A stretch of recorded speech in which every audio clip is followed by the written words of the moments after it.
So hi, Illinois Podcast. I'm Shane. I'm Glory. Happy Monday. Happy fucking Monday, man. Actually, real talk, yeah. I was in a fetal position maybe like an hour ago. But god damn it, it's happy Monday.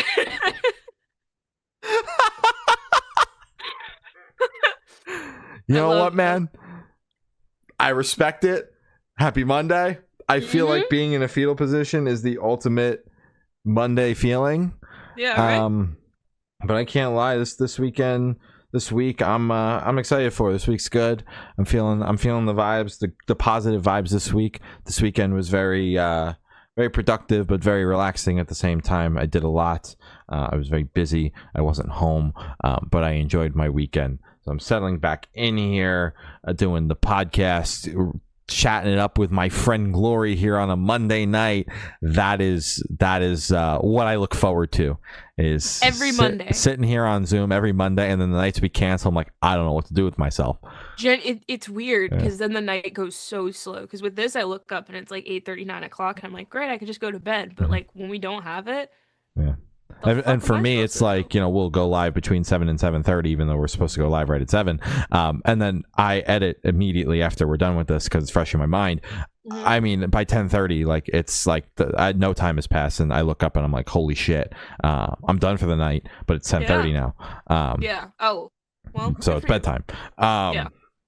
But yeah, I went to one show this weekend, which, considering how much running around I did, and it not being show related, that was a little weird to me, because I ran around a lot this past week, and I only went to one show. I saw My Chemical Romance again at Citizens Bank Park in Philadelphia.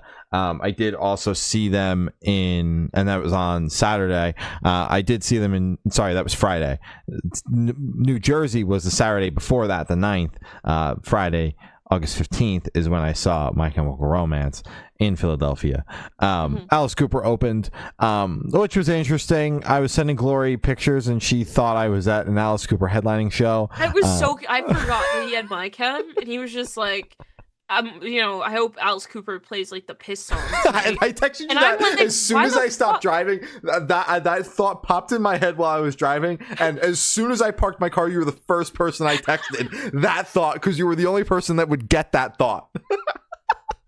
So I was like, why is he seeing Alice Cooper? I was so fucking confused, but I was like, man, you can only hope, it's fuck, dude. Just whatever. I support you. I'm hoping, manifesting, man. And then I sent her pictures of Alice Cooper on the My Chem stage, and she was like, oh wow. And then I sent her a picture of Tucker Rule, and I was like, that's the guy we interviewed. And she's like, wait, holy shit, you're seeing My Chem again. I forgot that was tonight. Holy shit. Oh man, insane. That's great. I mean, I don't expect you to carry my schedule as well. My personal just put your shows on the calendar so I'm not confused when you're seeing like fucking Alice Cooper again, Oh man. You're gonna see Rob Zombie, and I'm gonna be like, what the fuck are you doing at a Rob Zombie concert, dude? That's insane. That's great. Well, yeah, Alice Cooper opened the night, and I do think that a lot of the openers for this tour are on the weird side. That was intentional. But maybe a little too weird. Yeah, like they're not the typical, mall emo bands that the band came up with, because all those bands would obviously jump at that opportunity as well. But I feel like with My Chem's return, that this has been a conscious decision. The openers on the reunion tour, for the most part, were a little bit out of left field. They had Thursday and Midtown and Taking Back Sunday open some of the shows, but then they had bands like Water Parks and Turnstile and Homeless Gospel Choir open up other parts of the show. So it was a little bit more of a mixed bag, but this out of left field picks across the board have not been something that's like, oh god, super weird for this tour. They've had Devo, Violent Femmes, Wallows, Death Cab for Cutie open the tour there so far. Yeah, exactly. Sorry, that one, like all of them kind of like okay, but Wallows. Yeah. that was the weirdest. That was the weirdest one for sure. Yeah. Although I mean, they're good. I personally think Violent Femmes is even weirder than that. I've seen the Violent Femmes live because my mom's a big fan, and isn't that Cindy Lou Who's band? I have no idea.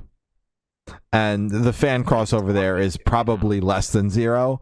But anyways, my point in this is that Alice Cooper opening in Philadelphia was on paper and in actuality one of the openers that makes the most sense fan crossover wise. Sonically, no, not a shot in hell.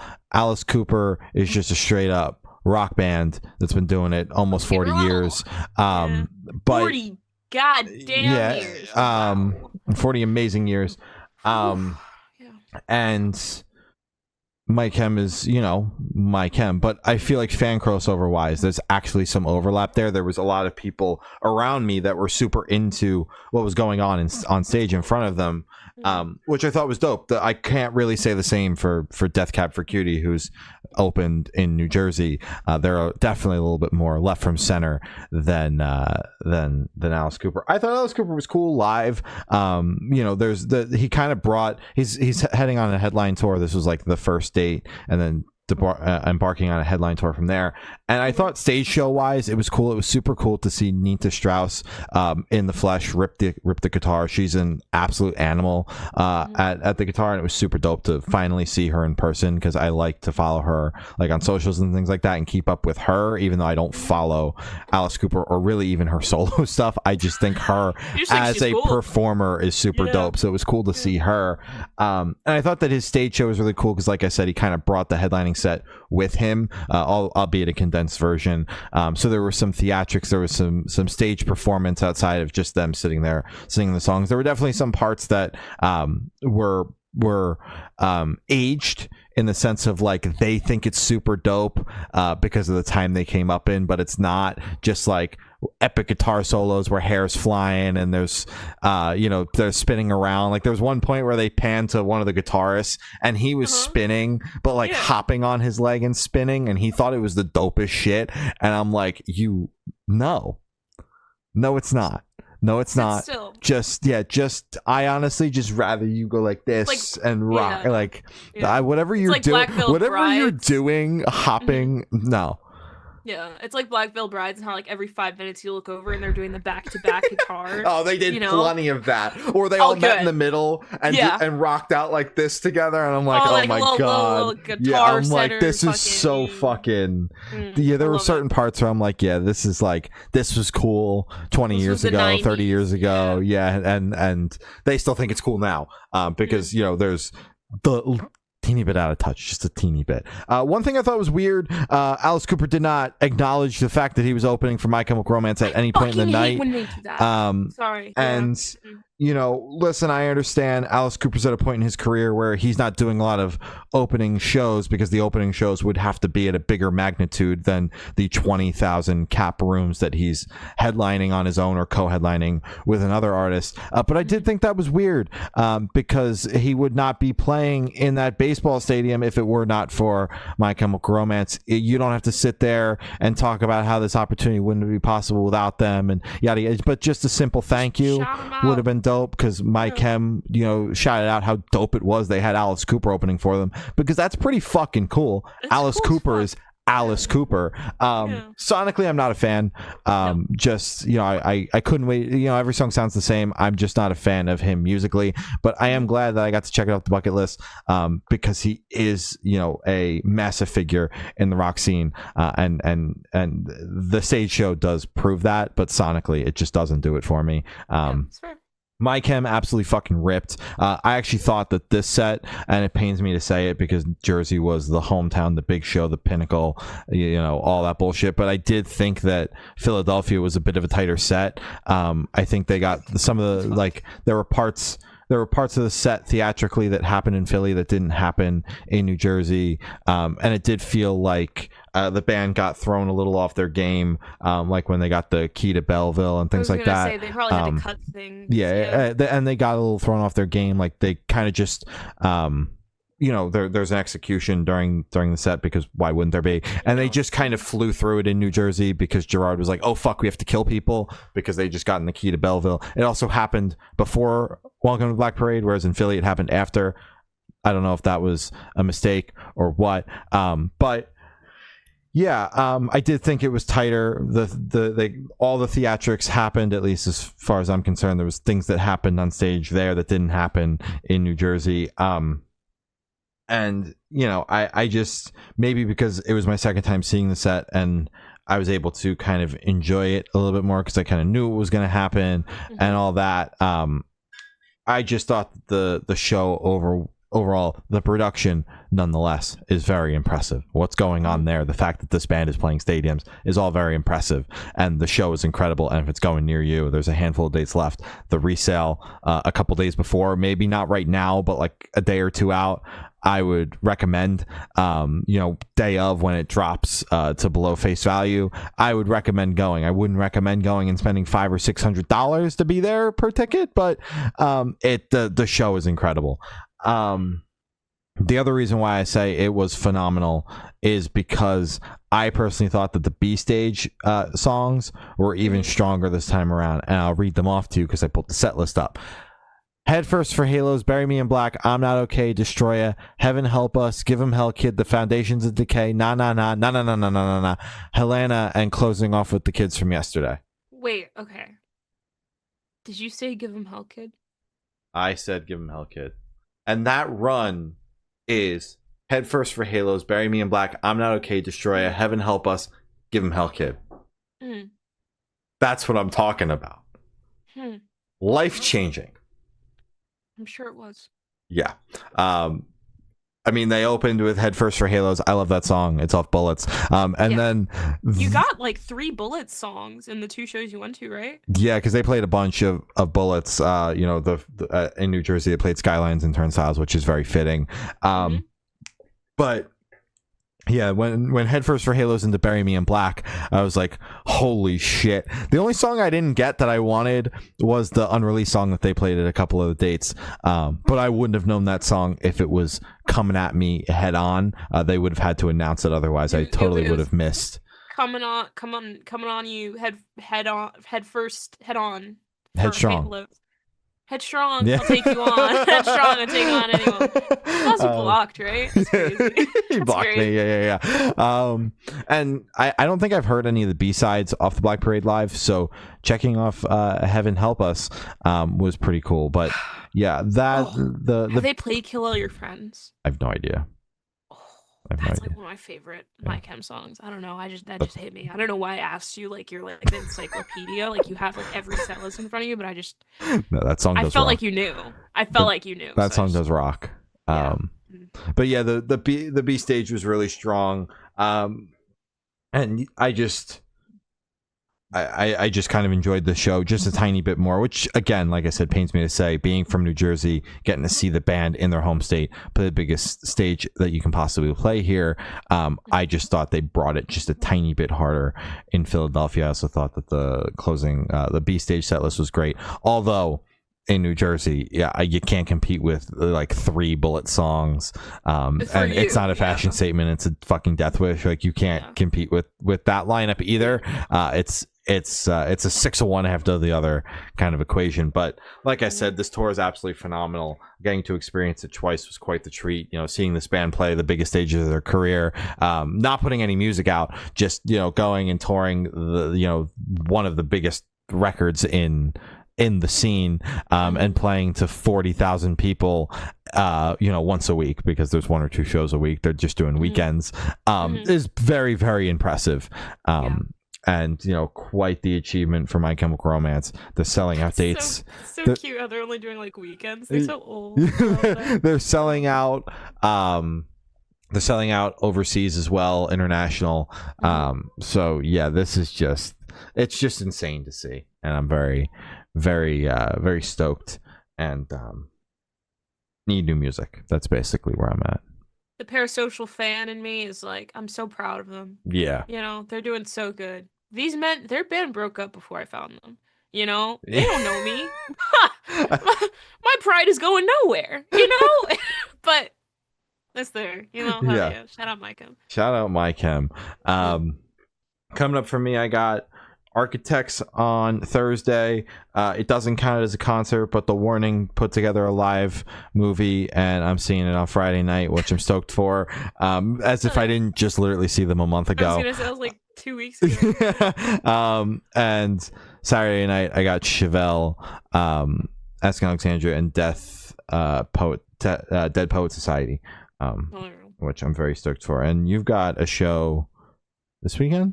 I have Wage War on Friday, the 22nd, and it should be dope. It's an arena, amphitheater. I don't fucking know. There's a lawn somewhere. That's where I'll be. Rock and roll. Rock and rolling from the lawn. Hell yeah. Hell yeah. We got. I think Falling in Reverse will be there too. I don't know. I think it's like a headliner, but yeah, I don't know. I'm there for Wage War. Yeah. Fuck, I think Tech Nine's gonna be there. I'll boo him. You know, it's like, fuck, dude. It's I hate Tech Nine. Okay, sorry. We got some records to chat about this week and a handful of singles. You know how it goes. Kicking it off, we got MGK. He dropped his new album, Lost Americana.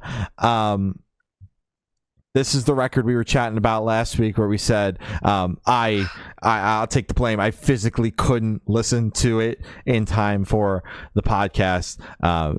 Just too much going on in my personal life. So we covered the rollout, hence why we're chatting about the record that came out 2 weeks ago this week. With that being said, I'll let Glory take it away. I've been marinating on this record for a week. I didn't re-listen to it. One and done was enough for me. 47 minutes of my time. You could take it, Mr. Kelly. This record, I'm gonna start off by saying I liked the singles. I still stand by what I said when we were reviewing the singles, where we're like, oh shit, this might be where he thrives, kind of more in the pop area. It worked. I liked it. And, you know, those were the standout tracks on the record for me. Everything in between those singles sucked fucking ass. I'm sorry. Okay? He was doing, like, I don't know how it's possible, but he was doing so much, yet giving, like, the bare minimum. Maybe it's his tone that just pisses me off. You know, it's like, he can't hit a fucking note. He's singing on this entire record. So it's like, it's just like very monotone, and it gets very grating.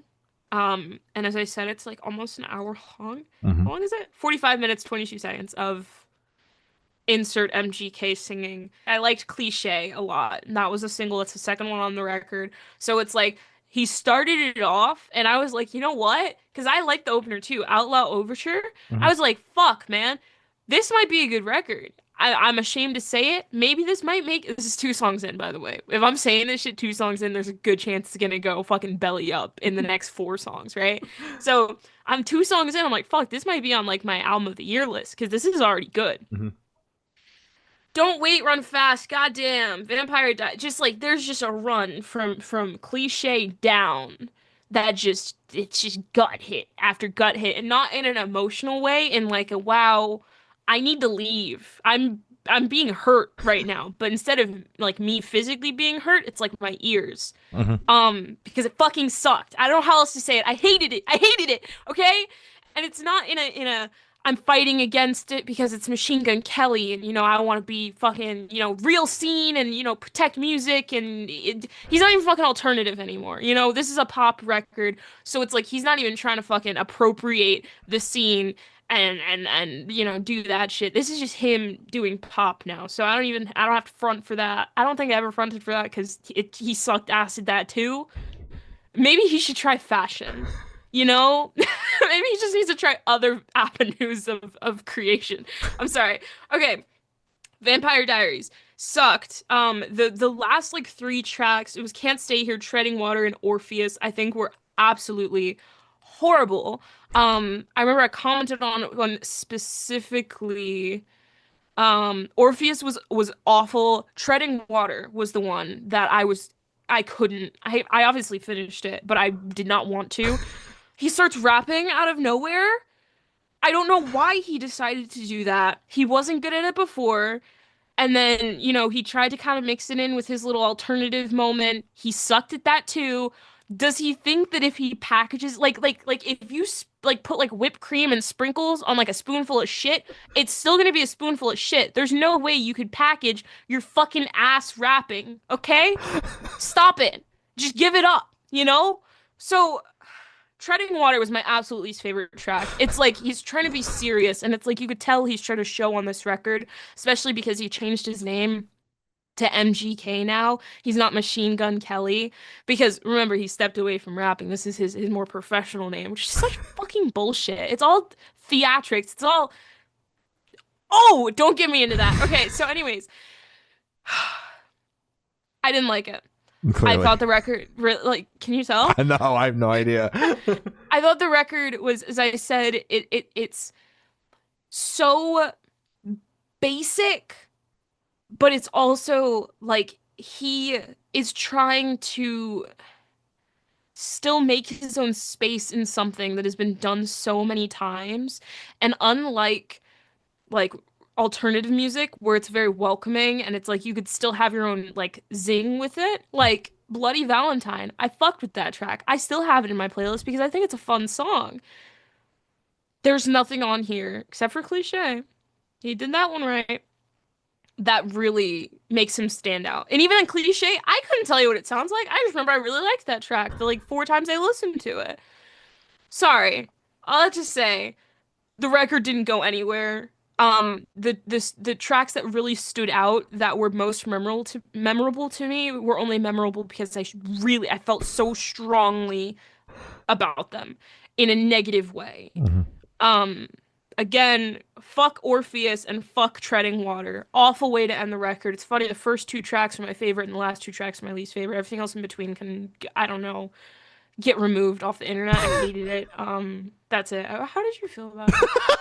How did I feel about it? Well, I appreciate your insight, Glory. I'm very glad we stuck through with this because you're so passionate about it. Dude, I told you. I was like, I can't believe I fucking listen to this and you're not listening to it. So yeah. Okay. Well, what I'll give him is this is absolutely a step up from the absolute abomination that was Mainstream Sellout.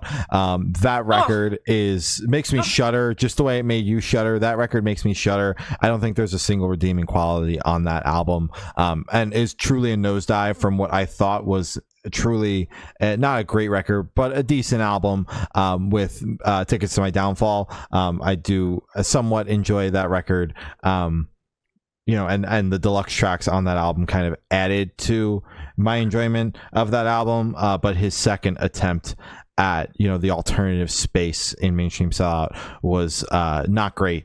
And, we're on to a new genre here with just kind of straight up a pop album, like Glory said. I don't have this immense hatred for it, mainly because I'm comparing it to Mainstream Sellout, which I do have an immense hatred for. I think the album's fun sonically to listen to. It's not, trying to be this overbearing listen where you really have to lock in on it and know what's going on. And yes, I know I don't think MGK's ever been that, to be completely fair. No, he hasn't. And I know that there's some serious moments on the record due to the rebranding, and he always has a couple of songs on the record that truly you can tell are serious and aren't undertoned and metaphors and things like that. So that's one thing I can always respect about MGK is he does wear his heart on his sleeve, and it's very much there when he's trying to be serious and pull the curtain down and not do the artistic bullshit. He puts it out there for the world to see, which is one thing I can respect about him, even if he's not my favorite artist. So I don't want to shit on those moments on the record, although they're not my favorite. That's for goddamn sure. Yeah, I just think it's a fun listen for the most part. Is it something I'm going to come back to? Hell no. Was most of it memorable? Absolutely not.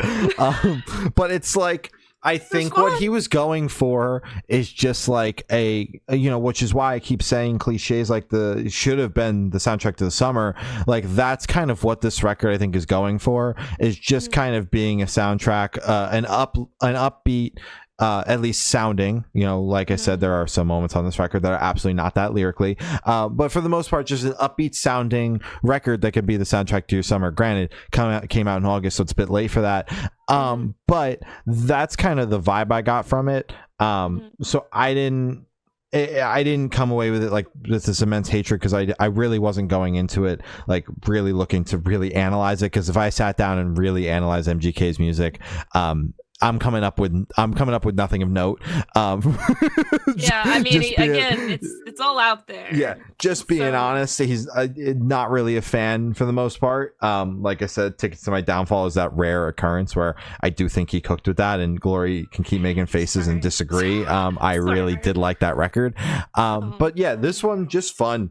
Not, like I said, not a ton of redeeming qualities. Not I'm not coming away with it being like I have a dozen favorites off the record. I think Cliche is incredible. Honestly, I think that that's one of his strongest songs in a minute. Dude, in general, it's like Bloody Valentine, Cliche, and then everything else can. Yeah, like maybe that, like the intro to fucking the Diablo Hotel Diablo, because it's Pete Davidson being silly. Like, but that's it. That's his top 3 songs. Yeah, like that song is incredibly strong. But there were some songs on this record like Goddamn and Starman that I thought were truly incredibly awful. Like there were the high points on this record were very high, and the low points were very, very low on this record. I do think that this album would be better if the fat was condensed a little bit, because there are some truly awful songs on here that if those were trimmed off, the overarching idea of this album could have just been it's okay versus it's okay but it's got 15 or 20 minutes worth of really bad music on it. And that's where I'll leave it. Like I said, Cliche absolutely blows me away. I thought the opener, like Glory said, really sets the tone, albeit a little long. Really sets the tone, and kind of also touches on all of the different sonics that he attempts on the record. Keyword is attempts. Not everything is a hell yeah. Do that one again. But it does kind of touch on everything that you're going to get from the record, which I appreciate, like a taster palette track for an opener. I like that when any artist does that, honestly. And then Cliche to be that 1-2 punch there. Again, I cannot stop talking about that song. No, and I'm right there with you. It's a catchy, again, I couldn't tell you really what it sounds like. But if you hear it, you're like, I'm like, oh bumps. Fuck, this is such a good song. It's because it just makes you want to dance, man. He crushed with that one. Yeah. Do that again. Yeah. I didn't want a record of Cliches, but the songwriting that is on Cliche I would have appreciated a little bit more. But yeah, that's where I'm at. I don't have this visceral hatred for it because like the bar was in hell coming off the back of the last record. And it's really just a fun listen that I think he did kind of he brought the bar back to like the floor, because it was, like I said, it was in hell with Mainstream Sellout, and we're just kind of like maybe like the roof for the nether. That's where it is now. It was a fun middle of the road pop record for me, honestly. Some fun moments, some absolutely abysmal moments. I feel like that's at least on my side what I normally come away with when we cover pop records. Is like, yeah, these moments are great, these moments are absolutely abysmal, and the rest of it was just kind of whatever. That's life sometimes, that's just the way the cookie like crumbles. An MGK record, the highs are really high and the lows are really low, and there's a lot of midpoints. A lot of them. Chevelle dropped a new album, Bright as Blasphemy. Yes, they did. I don't know where that one. I've been excited for this new Chevelle record, because Rabbit Hole Cowards Part 1 was the first single ahead of the before they even announced the record, and that song absolutely blew me away. I didn't really know how I felt about Chevelle outside of knowing that I liked the hits, but we had covered their previous record and we're both kind of like, yeah, no, not a fan. And haven't went back to it since then, although I really respect what Chevelle has done throughout their career, and getting to see them live way ahead of this. I saw them about a year ago ahead of this rollout. Really kind of cemented just how tight they are as a band, and kind of gave me this newfound appreciation for them that I didn't have going into seeing them live, because really my only knowledge of them outside of the hits was that record we had talked about a few years prior, and Rabbit Hole being like the first single that came out the gate. That track blew me away. I really like that song. I think it's a standout on the record. There's a reason why it was a lead single, and I think that energy kind of radiates throughout this record. I think it's solid, really solid for the most part. There's a couple of moments on the album which kind of bums me out to say because it's on the shorter side, but there are a couple of moments on this record where I'm like, part of it is just how long all the tracks are, where some of the tracks are on the slower side and like I could go without this, or I could go with the tracks being a little bit slow, a little bit shorter, those slower moments, because like they come off the powerhouse, the three singles opening up the record. Pale Horse was like the focus track for the album, so technically a single, coming off the the rip here with the first three singles with Pale Horse, Rabbit Hole, and Jim Jones, Cowards Part 1 and 2, and then you're cruising with like the height of the album. Quite frankly, these songs are really strong, and then Hallucinations is the first track, the fourth track on the record, and the first track you get after hearing the three singles back to back, and it's just like it kind of sucks the air out of the album for a second, because it's such a slow track. And then Wolves, Love and Light, I feel like does a good job of recovering from that. It picks it right back up, but then Blood in the Fields kind of slows things down a little bit again. And they suck the air out again. they have this tendency of sucking the air out of the record, but they do a great job with the song immediately following that up. Of just really kind of picking the record back up where it was. Alphobia is another standout on the record, and then it closing with Shocked at the End of the World. I think that's a really nice way to package this record together. But like I said, Rabbit Hole, Cowards Part 1 is my favorite. I think this record is incredibly solid, outside of those couple of moments where it does kind of feel like the wind gets completely sucked out of the record, but I can appreciate the fact that they waste no time in picking it back up. Like they slow that shit down for 4 minutes, but that 1 second into the next song and you are way back up to where you were before that song. So I'm almost okay with that. It's not my preferred way of track listing, but if you want to have a couple of slow songs on the record, I'd rather them be spaced out versus suck the wind out of me for 8 minutes and try to pick things back up. This is the better way to go about it. Like I said, Rabbit Hole, Cowards Part 1, Wolves, Love and Light, and Alphobias are my favorites off the record.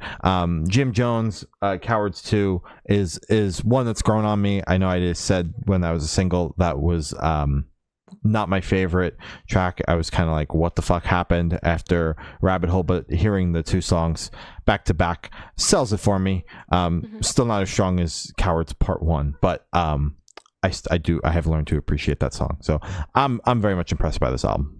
All that to say. You and me both. Yeah, no, this is definitely a step up from honestly my pre-existing, I guess, introductions to Chevelle. I mean, I like their biggest song, which is, what is it, The Red, I think? Yeah, The Red. I know that one. I really like that track. Other than that, the other records that I've checked out on my own time, or the other songs I've checked out on my own time, and the one that we covered back in 2021, it's been a letdown, especially for the name and kind of the weight that it carries of like, it's Chevelle. Everyone knows Chevelle. I mean, they've been such an established band for such a long time. They are massive. They've been massive. So just kind of having that constant disappointment with their past releases, it's good to finally have a record that I sat down and I listened to in full, and I was like, damn, that was really good. Honestly, I was really sad when it ended because I enjoyed it that much. Yeah. It's only like 30 minutes, right? 40 minutes still. It's 9 songs long, but it's like, how is this 6 minutes longer than the MGK record? I mean, shorter than the MGK record. But it went by so quickly, Anyways, I completely agree with everything you said. I think they did have the track listing down, which is something that not a lot of bands, but just when you have 2 or more slower tracks on a record, it gets a little funky because you really don't know where to put them. Do you put them back to back? Do you put one at the beginning half and then one at the closer? they didn't do either. I mean, they put Hallucinations as the fourth track, which I feel like is closer. It's the middle of the record. And then the last one is the third to last track. So they spaced them out perfectly. And I completely agree when you said that the songs immediately afterwards lifted it back up and started it, just kicked it back into gear immediately. Massive shout out to Alphobias because that was one of my favorites, and then my second or my number one was Shocked at the End of the World. That was my favorite. They know how to make a closer. It was as soon as the song started, I knew it was the closer. And I was like, this shit feels dramatic as fuck. It feels big, and it ended exactly how it should. I feel like it wrapped the album up wonderfully. Wonderfully? That is a word. Yeah. Yeah, hell yeah. Hell yeah. The singles I enjoyed, I agree. I think Rabbit Hole is still the better single out of all of the ones that they've dropped. I did like Wolves, Love and Light, but honestly, the standouts for me were the last two tracks, Alphobias and Shocked at the End of the World. Um, really liked this record more than I thought I would, but honestly, I could have guessed it from our reception to the singles. Um, this was good.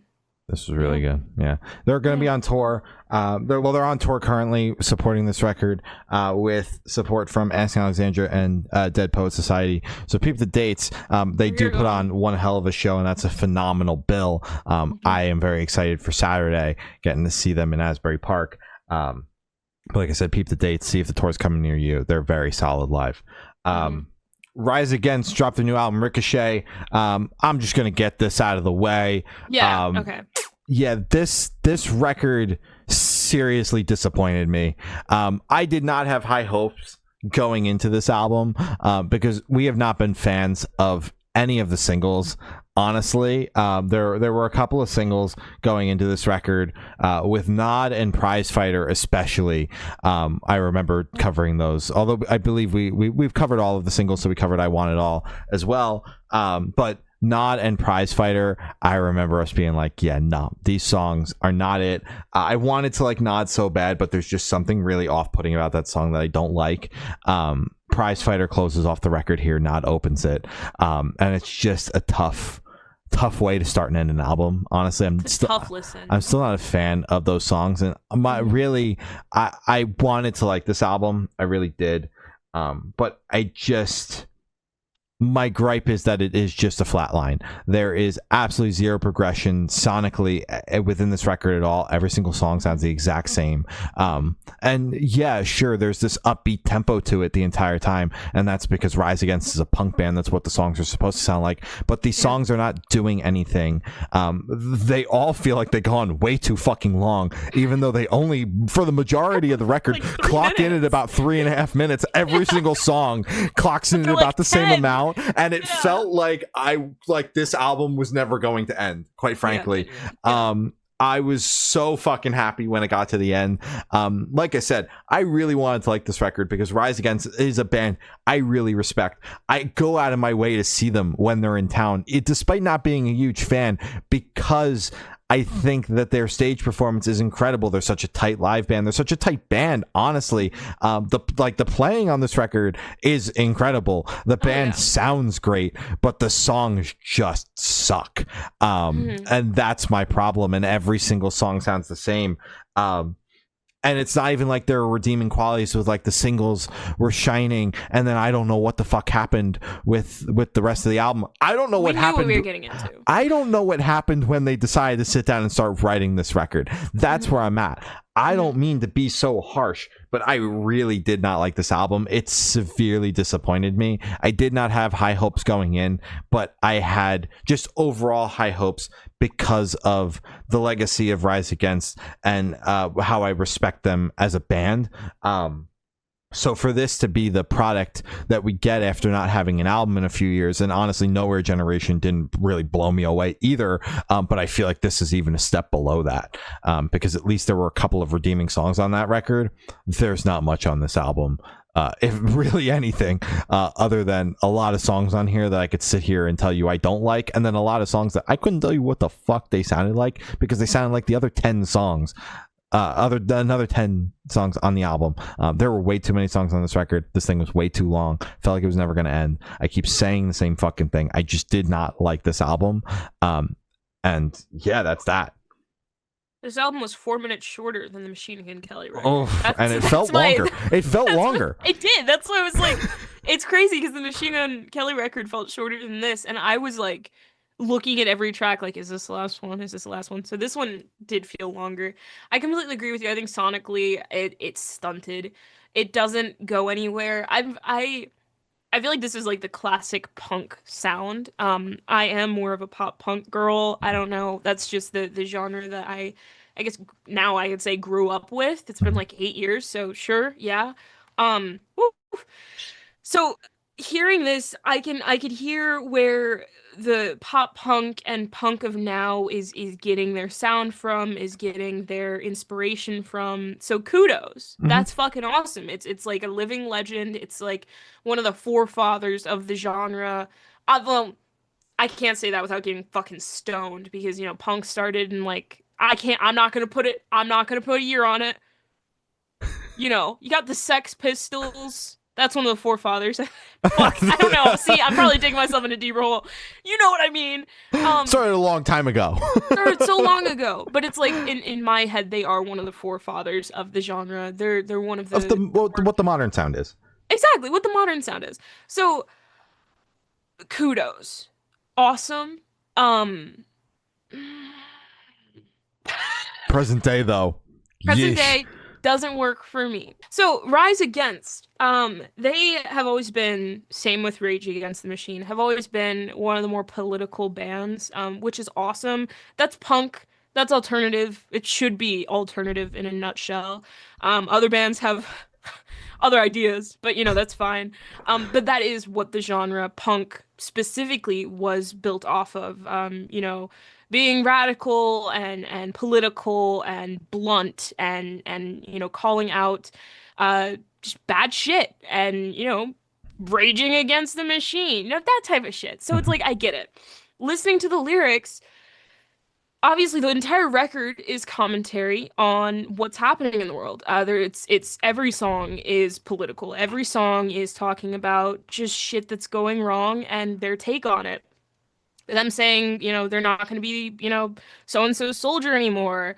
They're fighting back. Blah, blah, blah. So it's like I get it, but even then, lyrically, it's not smart. Like it's but then again, I'm not well versed in punk, so I'm like, is it always that I'm so used to metalcore. Metalcore is so veiled in so like a lot more dramatics and a lot more it's like poetry, I guess, is closer to kind of like the metalcore that we listen to, like um Under Oath. It does that a lot where it's just kind of like there's a lot of layers to it and it's kind of you're able to pick apart your own interpretation and kind of figure out what it means to you. Maybe Rise Against is just one of the more straight cut, but it's like even then you could still write better. It doesn't have to be, it just felt like he was talking to me. It didn't feel like it was a song.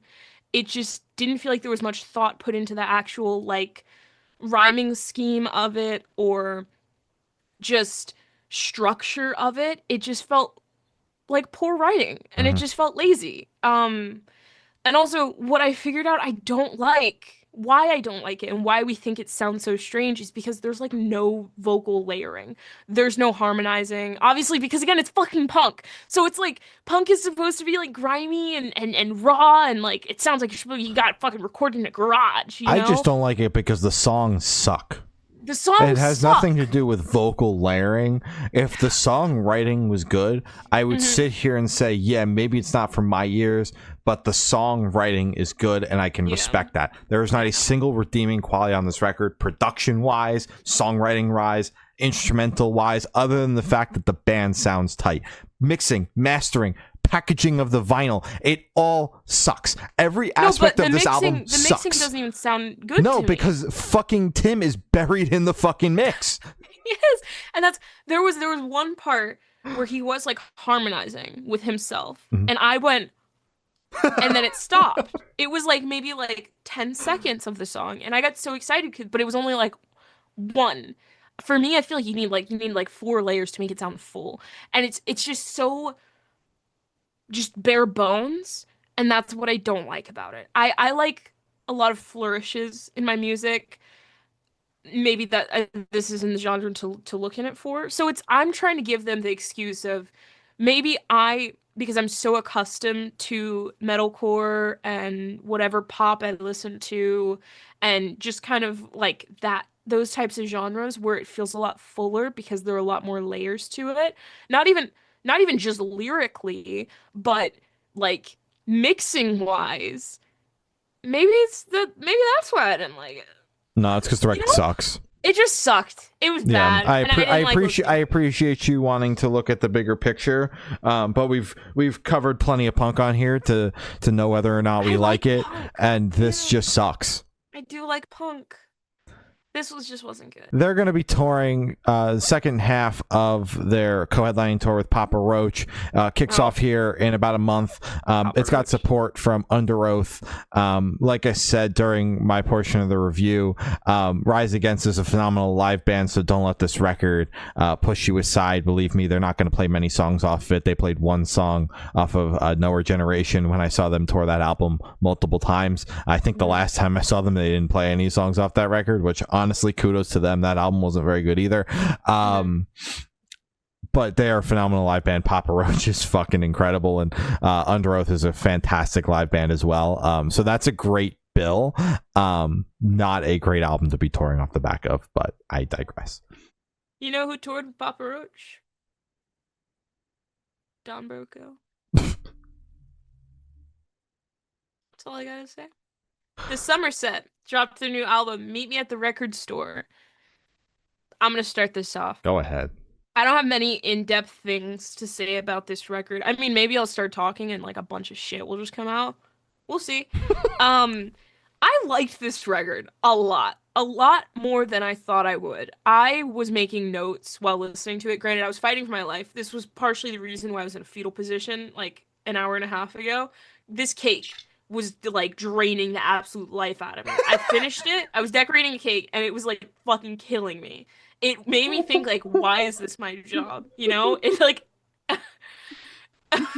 fuck, I'm thinking For about it those now. that don't normally watch, Glory owns a baking business, hence why she was randomly decorating a cake at I'm 4:30 sorry. on a Monday. It's my job. I'm sorry. So, and the album genuinely helped me while I was listening to it because it's such a fun, bright pop record. This is a pop record. I don't Oh know yeah. if the Somerset No, is it's pop band. Just pop. okay, good. I get confused nowadays. I call someone pop, someone tells me in the comments, actually they're metalcore. I'm like, fuck, dude. I'm trying my Fine, best. pop rock. Who You know? cares? Pop rock, I Genres are mean dumb. alt. You're alt, you know? So fuck. So I think that this record is incredible. Before listening to the album in full, I hadn't revisited any of the singles, but man, I forgot how much I liked them. Adidas, especially, I really like that song. I think putting Miserable immediately after Adidas is such a fun 1-2 punch because it's like it's telling a fucking story and it's but it's so simple and it's so easy to pick up on that it just made me go, "Oh, that was good. I liked that a lot. That was really cool." Miserable is honestly one of my favorite tracks off of this record. It is, I love the feature. Jax, Mhm. hell yeah, shout out. I think it's incredible. Um, it is, I'm not gonna explain it. It's just two sides of a fucking dead end relationship. It's sad, but putting it after Adidas makes so much sense because it's like you finally got them, and then it's like, fuck, this kind of sucks. It's incredible. I love it. I think What I'm Made Of is really fuck. I think Algorithm and Blues is incredible. What I'm Made Of is great. Actually, let me go back to the opener. For the first time, this record confused me a bit because it opened up and it sounded country, and I was scared. And then I had to remember. I was like, "Fuck! I think that's We're just his listening to the vocals sometimes." Somerset of all bands. Come on. I was like, "Come on!" And then I was like, "I think that's just his vocals because like instrumentally, nothing's leaning country, but it's like in the vocals, you can kind of hear a little twang in there, and it just scared me a little bit. But I was like, I had to bring myself back. And then that's when I don't want to party. Adidas is miserable. I was like, okay, good, I'm safe. This is a safe space. Um, Hit and Run is great. Gloria. fucking jump scare, dog. I will take that as a compliment. Thanks, guys. I will not leave the city, the big city of Suffolk, Virginia. It's this is where I belong, guys. Um, 34 is really good. I loved Dizzy. The closer, Dizzy, is absolutely phenomenal. Again, it feels like a closer. I feel like it wraps up the record perfectly. Um, this entire record. Oh, wait, what was the one that I sent in the chat that I really liked? All of Us. All of Us. That song, in the best way possible, is literally just a fun song. Fun with a period. The band Fun, Mhm. Carry On Fun. Tonight We are Fun. young. We Are Young, in parentheses. We Are Young. That is literally just a fun song. Like even with the vocalizer at the end of it, it was like I was taken back. I was like, who the fuck was Jack Antonoff? Like, did he put his little fingers in this or something? Because he was in Fun. If you didn't know, I think maybe I'm getting my Jacks mixed up. I'm pretty sure he was.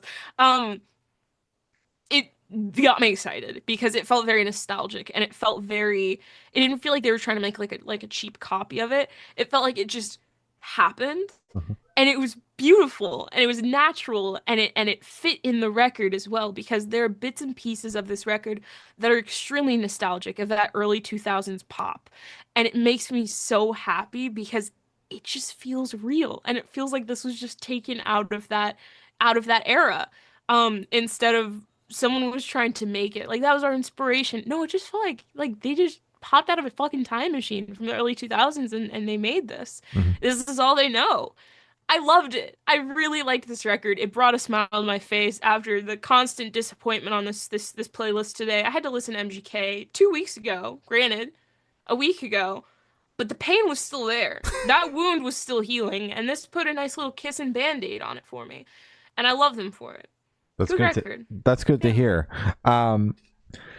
Yeah, I liked the new record. We've been waiting for a new album from the Somerset for a while. We had them on the podcast a few years ago to chat about Blossom, and it's been a minute since then. So when they started dropping, obviously there was excitement in our camp because that record was very good. I appreciate the Somerset, and yeah, for the most part, I like the singles. I don't know, Adidas, I get it.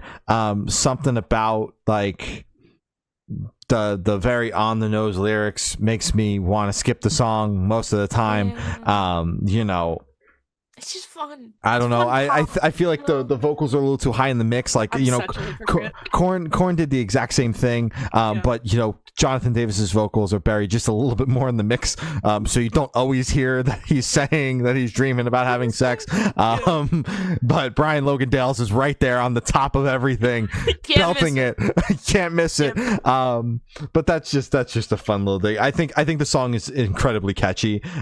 So I'll give them that, and it's grown on me since hearing it for the first time as a single, because I know when it was a single I was like, yeah, no.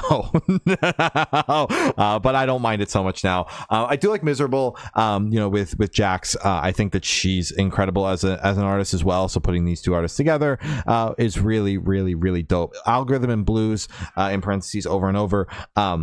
I feel like the topic of this track is something that is still like so new for artists, and having to tackle this overlord algorithm type thing, that it's not really being touched on a ton in art. But I feel like the further we get in, and the more and more the algorithm kind of pertains to art and the success of art, we're going to see more and more songs like this. So I feel like this is like a rare song that hasn't been done a million times before.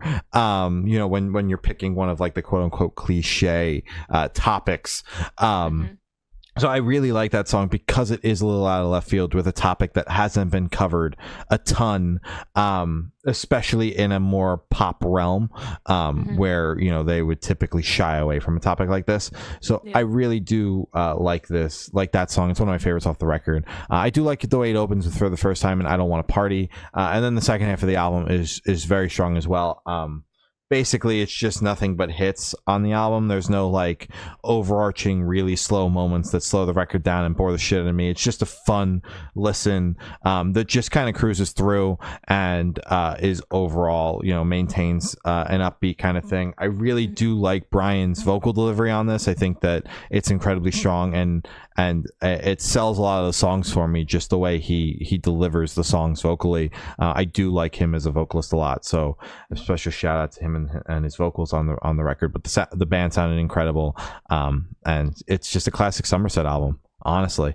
Can't be mad. Can't be mad at that. Rivals dropped their new EP, Medusa's Home. Man, I don't know what the fuck has happened over the past few months, but this band has been the only thing all over my For You page. We get notifications about it. Like, Rivals just posted a video. I'm like, I'm not even on TikTok. Why? with the beginning of this rollout, and I had seen them live opening for Point North. That was my first time, and I was like, okay, I kind of tuned out from Rivals. Like, we had interviewed them about the record, and I thought the record was cool, and then it was like, there was a bunch of singles that came out that didn't amount into any sort of project, and if they did, it was just kind of singles morphing into an EP, and I wasn't following along or anything. So I just kind of all of a sudden was like, oh fuck, I'm seeing Rivals, let me see what they're up to. And I dug what I had heard that of all the tracks that I had missed, and then this EP started rolling out, and I'm like, all right, fuck it. It's time to get it. It's time to follow along and see if this shit still rocks. And now, you know, they did a lot of like pop leaning things with the previous singles and EPs, singles that turned into EPs, and now they're coming back a little bit to the rock side of things, which is the last time we spoke to them. That album was a little bit more on the rock side, so it's like full circle of like where I kind of left the band, following along for the last time and coming back in. They're just kind of continuing along. And dude, this EP is just, I mean, it's exactly what I look for in like my modern outside of metalcore bands, like the modern bands. Exactly what I look for, just a big ass fucking chorus if I'm looking for a pop rock band kind of hybrid type thing. This is just the definition of what I'm looking for. Talking, sorry, not talking. Talking, get it right. And When Does It End are honestly my favorites off of the EP. Me too. Yeah. And those are the two songs that weren't singles. But then there's Copacetic and Porcelain Face and Medusa's Home that are all just as phenomenal. This is the EP I threw right on. I was down here working when the clock struck midnight, and this shit went on as soon as the clock struck midnight. I was very excited for it to hit streaming services. It's just catchy as shit. It's 5 songs. It's not super long. And it's just 5 absolute banger singles that are put into an EP. And the songwriting's just incredible. Like I said, there's big ass choruses on all these songs.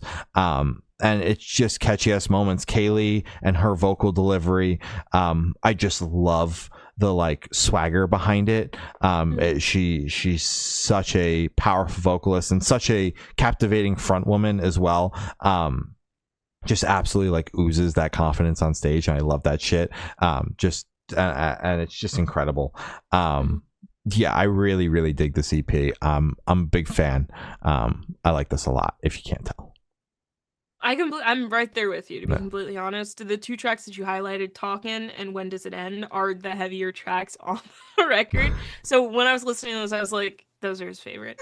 Talkin' is so much fun. I think, honestly, you're gonna stone me for this one. I'm bringing back stoning, by the way. I think it's so fun. Pull up this popsicle stand and stoning are your 2 that's what I'm bringing today. That's what I'm bringing today. I'm getting Don Broco vibes. Okay. Good God. Okay. Listen, When Does It End? It reminds me of Gum Shield. You know, just kind of like the breakdown part of it, where he's just kind of like, he's just screaming. I don't know. Where it has kind of like that chaotic swirl vibe. I really like When Does It End? Not just because it reminds me of Don Broco, but just because it is such a big, full, busy song, but not busy in the way where it feels like everything's crammed in and it's kind of messy to listen to. Busy as in wow, they checked all of the boxes and it feels full. It feels like a finished song in my head. Um, really like that track. That's the closer. I do enjoy Talkin'. I think they get like a little funky with the voice effects on that one. I like it a lot. Again, it is one of the heavier ones off the record. Copacetic is really cool. It's such a like a pop, cute little banger type shit. I love it. Honestly, it reminds me of Honey Revenge and kind of like their moment with was it Airhead, where it's Mhm. just kind of like one of the songs where it's just one that you kind of just like you just shake ass Shaking, to, you shaking ass know? to it for I sure. love it. I love Copacetic.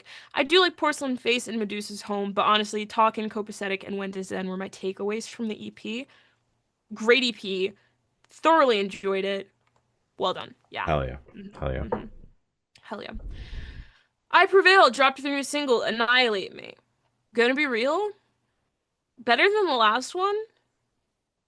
Didn't do much for me still. I don't know. None of these singles are really grabbing me, I guess. Again, it was better. The last one I don't remember enjoying as much as I wish I did. Mhm. Um, Step Up, but it's kind of like a one step, like we just like got off the floor. So yeah, it's not getting me. Hmm. Yeah, I'm intrigued to hear what this record is going to sound like in just about a month. We're about a month out from the album release, and I'm interested because I've liked some of the singles I haven't liked as much. I thought that this song was kind of middle of the road. They've kind of come out showcasing all the different sides of what the band's going to do now. I feel like they had to come out the gate just absolutely swinging with Violent Nature, and then they've come out with some more ballad-esque type songs, and this is kind of like one of those middle of the road songs where there's like heavy moments, but it also mixes some of the more ballad-esque moments that we've gotten across the board on other songs, like Into Hell, which has been crushing over on rock radio, by the way.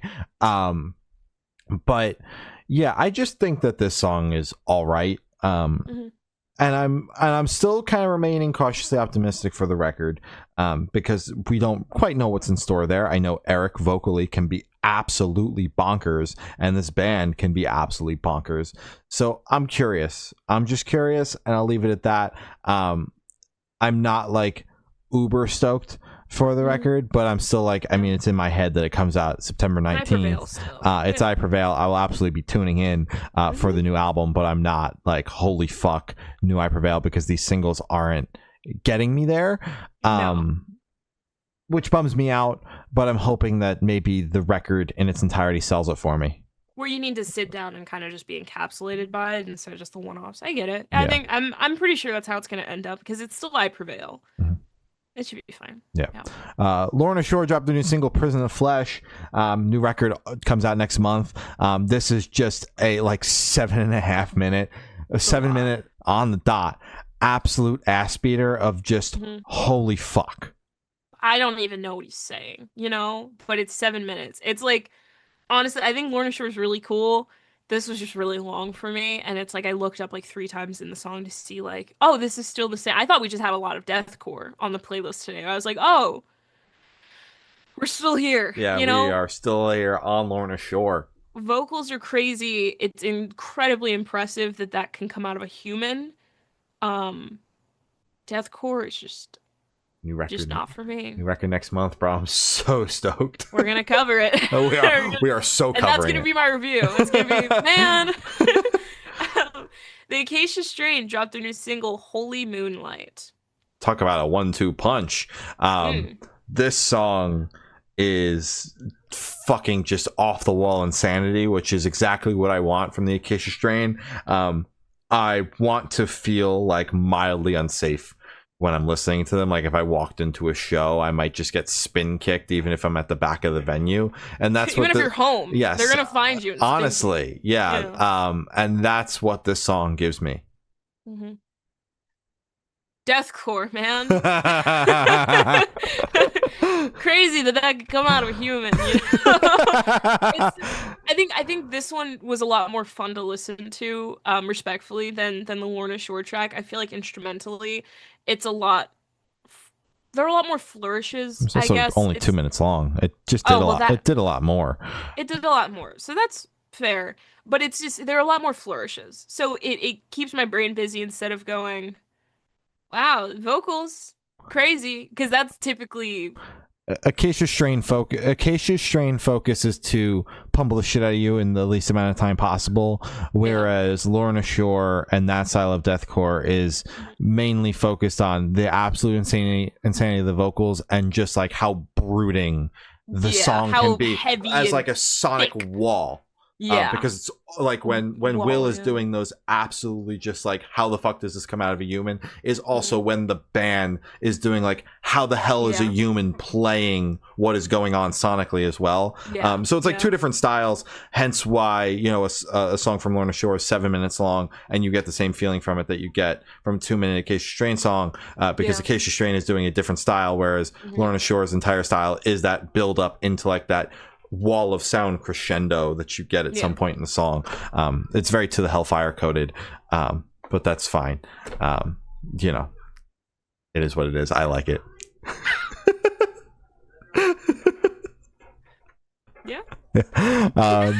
Acres and Landon from The Plot in You dropped the new single Push Me Away. I love Acres. I love Landon so much. I think that man is one of the most creative and smartest men in metalcore music, alternative music. Fuck, music overall right now. I mean, The Plot in You already is blowing up. They are already massive, but it's like I feel like they have so much more potential and they could be so much bigger, and I feel like they're still like underrated. So all that to say, seeing this combo made me so excited because I absolutely love Acres. I loved their new record. A lot of the tracks off of it are still on repeat for me, and I just think they're such a tight band. I think they're absolutely fucking incredible. So seeing Landon Tours as a feature, I like jumped for joy. I was so excited because I was like, fuck, this is goated. This is incredible. So listening to the track, it did not disappoint. I think it's phenomenal. I don't know what else to say. I hyped it up a lot. I talked a lot just to say, fuck man, I really liked it. And I like both of these auras, both of these elements, Acres and The Plot in You / Landon. I think it did its job, and I think it was great. Yeah, I know this collaboration doesn't come out of left field because Landon worked on, he produced the new Acres record, and this song comes off of what is going to be 3 additional tracks onto the Host, but they are not deluxe tracks. The album is still the Host, and now it's going from 7 songs to 10 songs. It is the most confusing marketing scheme I have ever seen. The Host is morphing.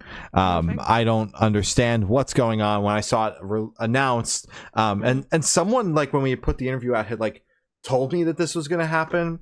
I was like, I don't understand what the fuck, what are you saying? I'm like, what do you mean? What do you mean? We just interviewed them about the record. But it's happening. So I'm very confused by what is going on with the marketing behind this record and the additional tracks and what have you. But this is an extension of the album that we just chatted about in May. That is then going to have 2 additional songs on top of this new single added to the existing track list. If you go to Spotify, this is all laid out with the pre-save countdown for this upcoming record. That is the exact same name, no additional moniker or anything like that, as the record that came out in May. Very confusing. I don't understand what's going on there. Now that I got the confusion and had to get it out of my head because no one around me wants to listen to me talk about this, the song itself is great. I really do dig this track, and like I said, this collaboration just makes a lot of sense. They were in the room together working on an album. I know The Plot in You has brought Acres out on tour in the past, so this all just makes a lot of sense. This is now one of those out of left field collaborations where you're like, how the hell did this happen? It's very easy to connect the dots on this one. And these 2 artists together just make a lot of sense. Acres has been crushing it, and I'm stoked to hear these couple of new songs off that album. That's not a deluxe album, but is an extension of the album that we had in May. I'm just gonna stop before it pisses me off. Yellowcard dropped their new single, Bedroom Posters. I like Yellowcard. This is like a stereotypical Yellowcard track. I don't know. It feels like they never get left. Much more Yellowcard than this. It just feels like, honestly, it feels like they probably had this written before, before they broke up. Broke up. Yeah. No, I thought it was fine. It's like stereotypical Yellowcard. I thought it was good. I liked it. I mean, it's catchy. It sounded like someone I would hear live and go, "That was good. Who's that?" You know, and like a organically finding a band way. Yeah. Yeah, Yeah. this is Yellowcard as fuck. Mm-hmm. I thought it was good. I'm excited for the new record. Comes out in October, and Mm-hmm. yeah, it doesn't get much more Yellowcard than this. Speaking of doesn't get much more insert band than this. Mayday Parade dropped their new single "Under My Sweater," announced the second third of their upcoming full record. You know, they split the album into thirds. It's very confusing. Another fucking guys. But it's stop coming it. out. But it's coming out. It's called Sad. So I got Sweet Sad, and then whatever the third one's gonna be. God, I love Mayday Parade. You know, this sounds like Mayday Parade, Like, which I can heavily, appreciate. This is like, it doesn't get much more Mayday Parade than this. Honestly, like, I feel like this is like Mayday Parade Generator, and this is the stereotypical, like, this is the bass song for the Generator.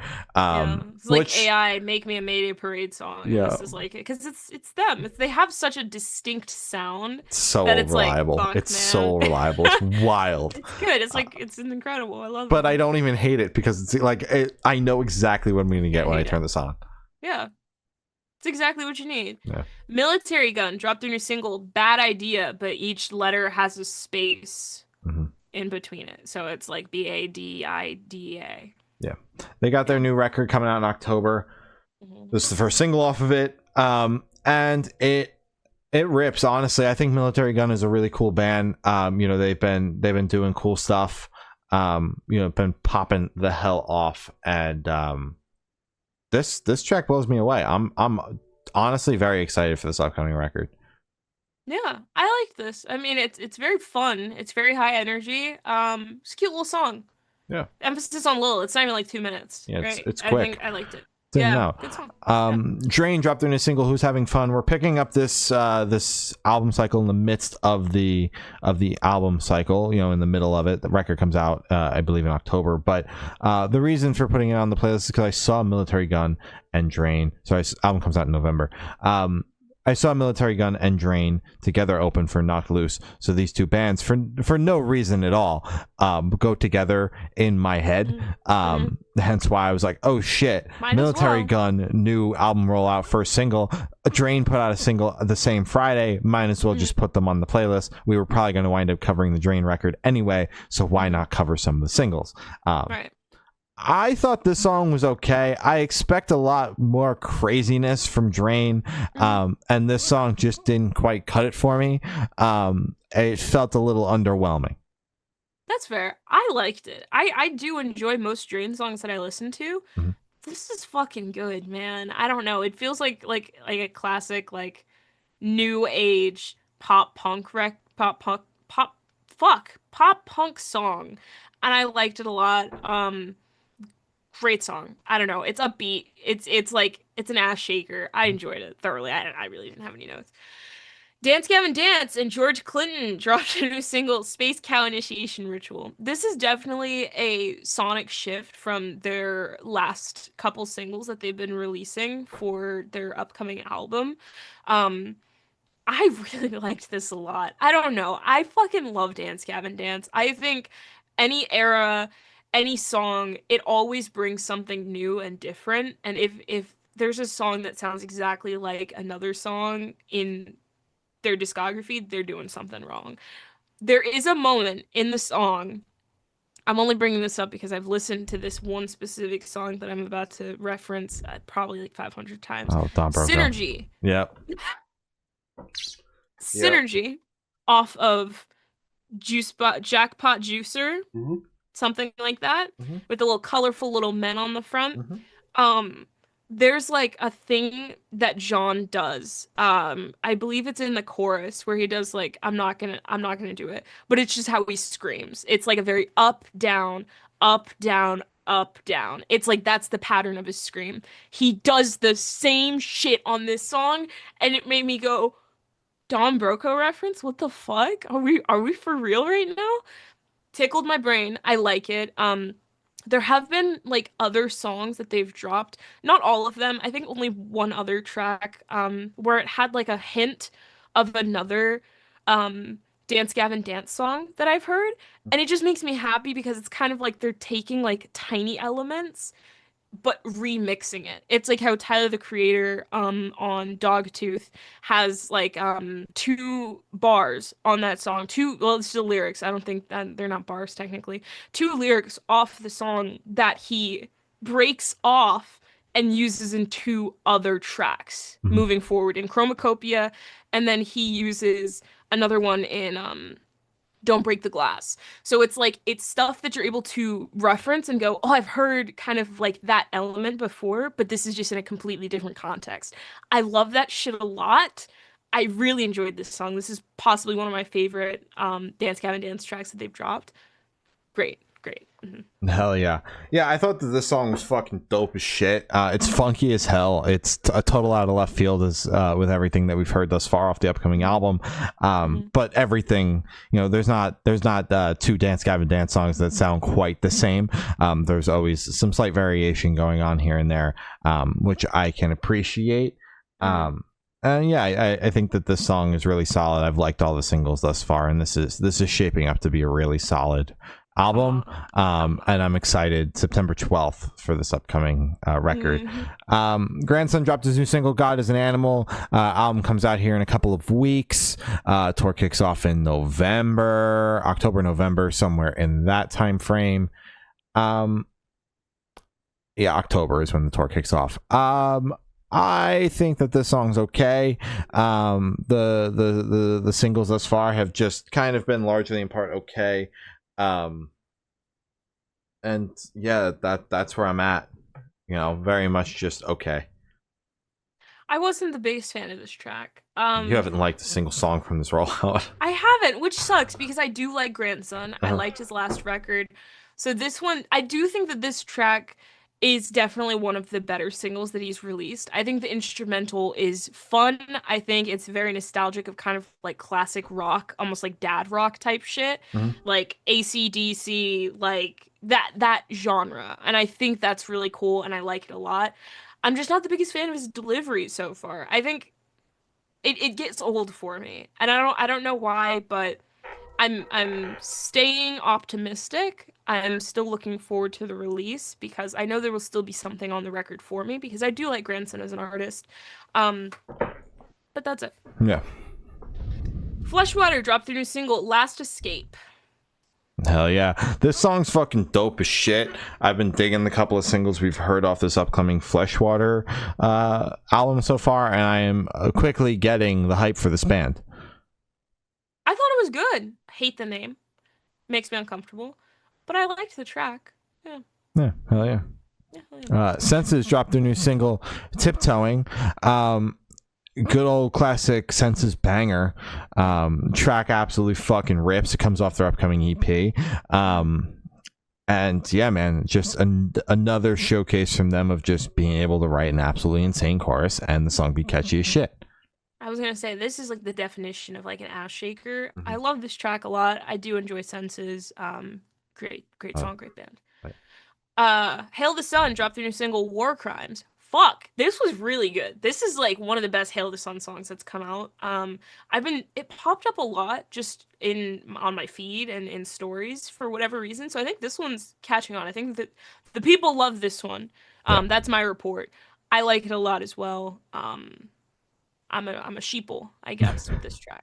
Yeah. I'm a part of the people on this one. I like the song a lot. Comes off their upcoming record that comes out in October. They announced the album with this track. This is the lead single off of said album. I think the song is really solid. I've been digging it a lot. I like Hail the Sun. I appreciate Donovan and his vocals, and I'm excited to hear this album in October when it is finally around for my ear holes to consume it. And for our last topic, Pollyanna dropped their new single Die Slow. They announced their upcoming record Weirdo, which comes out the same day as the Hail the Sun record, October 24th, shaping up to be an absolutely insane release day. I like the song a lot. I think it fucking rocks. The music video came out alongside it. That's a little weird and trippy, and Dan turns into a bird. Yeah, Yep. And, and yeah, I think this song's solid. I'm very excited for this album to be out in the world. Hell yeah. I love Pollyanna. I have not been able to get away from this song in the most loving way possible. I shared about 7. I have to preface every time we talk about them. I work on their management team. Disclaimer. So disclaimer. I work on their management team. The slight bias, yes, but I try to talk about the single as objectively as possible. So if it did suck hot ass, I would tell you. But. I shared about, like, my story was literally all Pollyanna on Wednesday. And then I follow all of them. So then just, that my entire feed Wednesday was just Pollyanna. Listen, because this is what I know. You're gonna die slow. You're gonna. Oh my god, it's catchy as shit though. Yeah. So I'm not even mad. Mm-hmm. I like this track a lot. It's still catchy as fuck. I love Pollyanna, and I'm very excited for the world to have the record. Hell yeah. Well, that's all the topics you have today. Follow us on Instagram, it's Good Noise Podcast. Facebook is Good Noise Pod. TikTok is Good Noise Podcast. YouTube is Good Noise Podcast. All the audio streaming services are all Good Noise Podcast. And Patreon is patreon.com/Good Noise Podcast. Corey's got your Patreon supporters, your Twitch subs, your important plugs, and your more sure plug. And then we're going to sign off. Check out our merch. It is Good Noise Podcast.creator-spring.com. We have hats, no socks. Shirts. You're feeling it? For sure shirts. I know that. I know that. Check out our Amazon storefront. It has everything you need to make a podcast, mics, cameras, ring lights.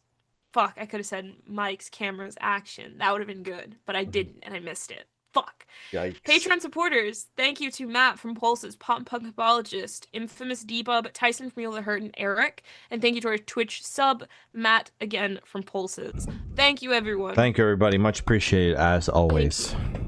Important plugs: Black Lives Matter, Stop Asian Hate, Fuck ICE, Free Palestine, support smaller/local bands, be a decent person, and stay safe. Hell yeah. Hell yeah. Well, that's all we have today. I've been Shane. I've been Glory. We've been the Good Noise Podcast. See you next week. Bye.